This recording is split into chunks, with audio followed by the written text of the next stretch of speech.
virtual teen summer program event called Fairy Jars.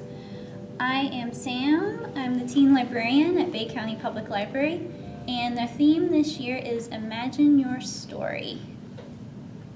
So this is called a fairy jar. You can make it with a regular glass jar, or we're gonna use a bottle too, so you can make it out of a plastic bottle as well. So this is my example. You can see that it has a silhouette of a fairy in there. So we're gonna make ours today with a plastic bottle. Okay, so first of all, you're only gonna need half the bottle. So I'm gonna cut it in half. Okay, just be careful with the scissors, don't cut yourself. So I'm just gonna cut this in half.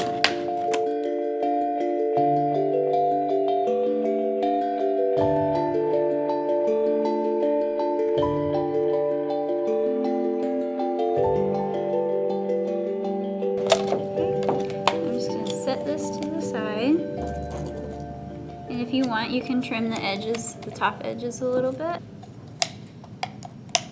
It's up to you, so maybe you don't have any sharp edges and it's even. Okay, all right, so I got half a bottle. Okay, so to get this white papery look on the outside, I used tissue paper and glue, okay? So I just used regular school glue. I've got a piece of tissue paper right here. Now, you kind of have to judge the size of your jar or your bottle. Like, this is one whole piece of tissue paper and it's kind of big. So I'm gonna cut a piece off of it to make it a little bit smaller. Because if it's too big, it makes too many folds on your bottle or your jar, and then it's harder to see through.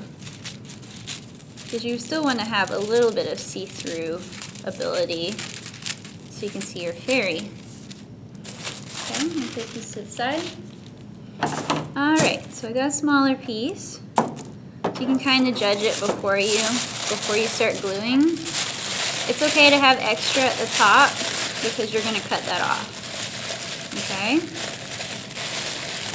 So that's okay. I think we'll go with that. Alright, now I'm just going to put glue on a little piece of aluminum foil.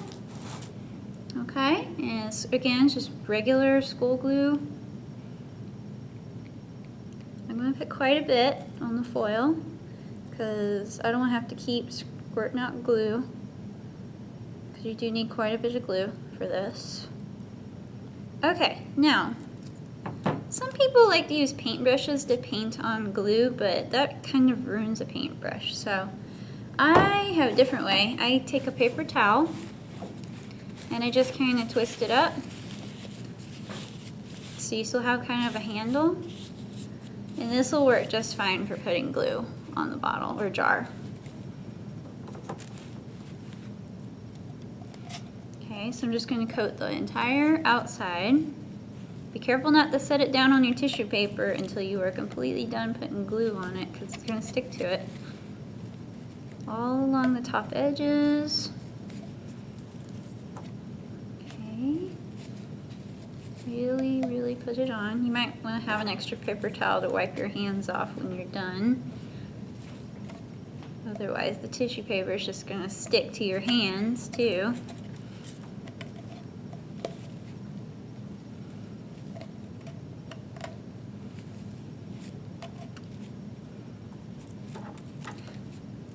When we're done with this project, stay tuned for some fun fairy facts and some suggested summer reading, all with a fairy theme. Okay, that's probably enough glue. You really want it smothered on there. So I'm going to kind of set it right in the center. Okay, I'm going to wipe my hands off a little bit.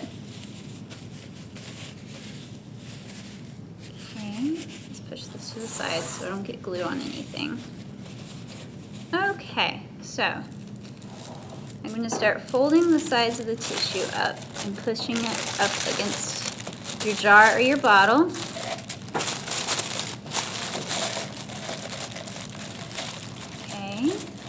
okay if it folds a little bit. It's just going to. Okay. Be careful because tissue paper does rip.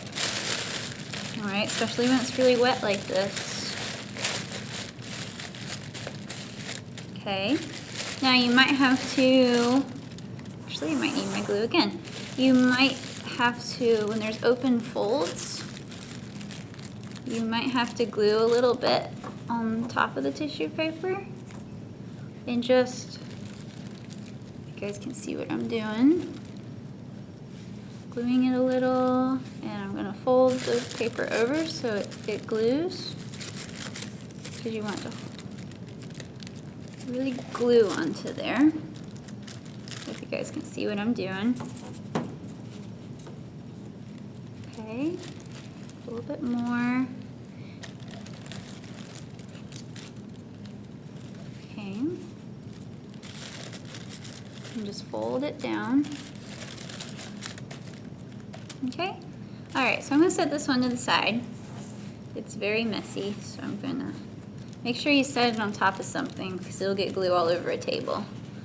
I actually have one that I did a day before because you really want the glue to dry probably overnight before you start adding your fairy or cutting the excess off the top because you really want it dry.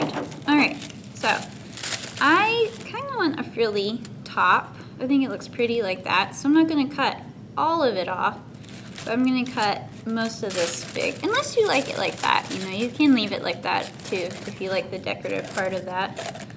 So I'm just going to cut some tissue paper.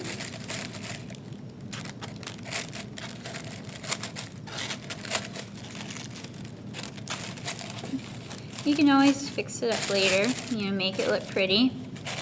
I'm just kind of cutting quickly.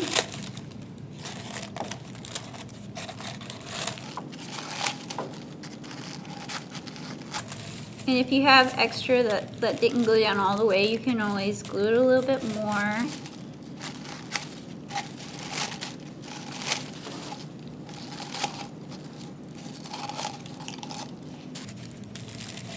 Okay, and it kind of looks cool like that, like a flower. So I'm going to leave it like that, I think.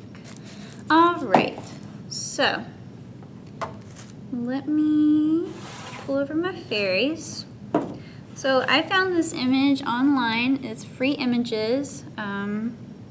So I cut 2 different sizes because I wasn't sure what size I'd like. You can try out sizes. So before you end up gluing your fairy, try to choose a side that is the most visible. Because you know, there's some of the folded sides are harder to see through. So what you'll do is put the fairy inside first. And we'll kind of see, like, you know, maybe that's the right size fairy, which it looks like it is to me. So I think I'm going to use that fairy. Okay, now this is kind of messy.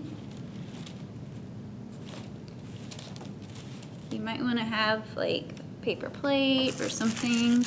I'm using an old art table, so it's okay. But you might not want to do this to your own table. Okay, so I got my glue again, same glue. And this is going to be messy. You're going to get some glue on your hands on this part. But I am going to paint this is the important part, the front of the fairy, not the back. Because you're gluing it, this side to the jar or the bottle. Okay, so I'm just gonna, again, you might want to do this on a plate or a paper towel or some foil. I'm only doing it on this table because this is a craft table that we use. And I can always clean it off of this table later. Okay, really get some glue on there. All right, so again, this was my side. I'm gonna try and put it right. You gotta be careful with this part. Try to aim it. It doesn't have to be perfect. You try to get as far down in there as you can. If you guys can see what I'm doing, I'm kind of pushing the fairy down in there. Okay, try to push all of the fairy up against the side.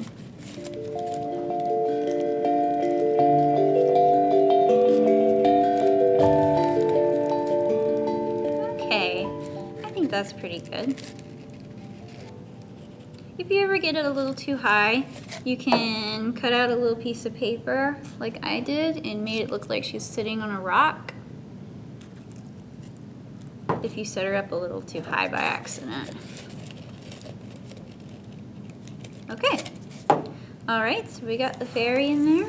Again, I might need to wipe off my hands because there's lots of glue. You may even have to wash your hands in between so you don't get glue on everything.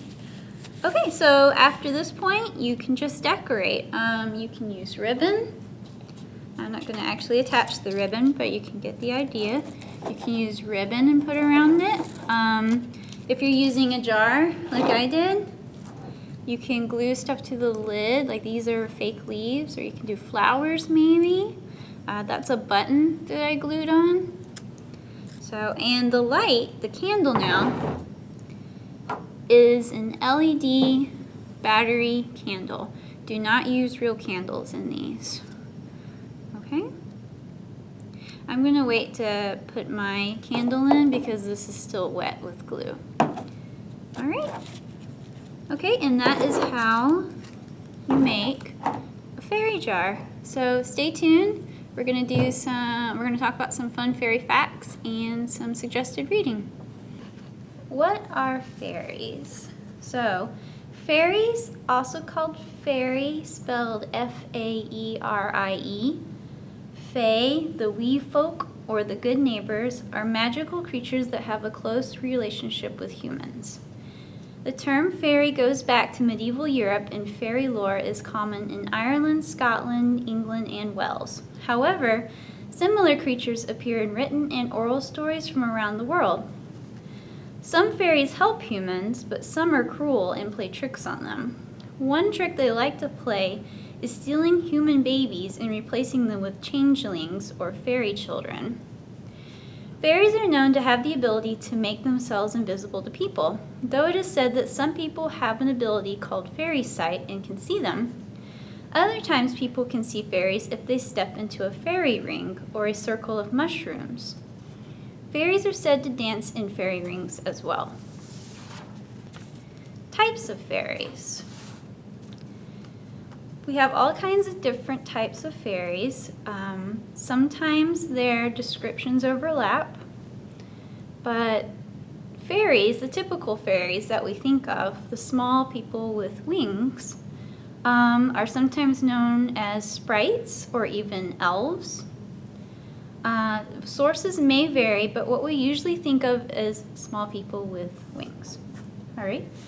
Brownie is a helpful fairy. It lives in houses, and they often clean and do housework at night. They like gifts of cream, bread, or milk. Brownies are also called boggarts. That is one name for them. And one of my favorite books of all time is The Boggart by Susan Cooper. It's not a teen book, it's actually juvenile fiction, but it's a great read. So, dwarf. Dwarfs live in mountains or mines, usually depicted with beards, and are hard workers that sometimes help humans. Goblins are bad-tempered fairies that cause trouble for people. They like to bang on walls, move furniture, and terrorize humans. Pixies are mischievous fairies. They like to dance in the moonlight and lead travelers astray. Coming up are some suggested teen reads for the summer. They're all fiction and they all have a fairy theme. And these are all in our library system.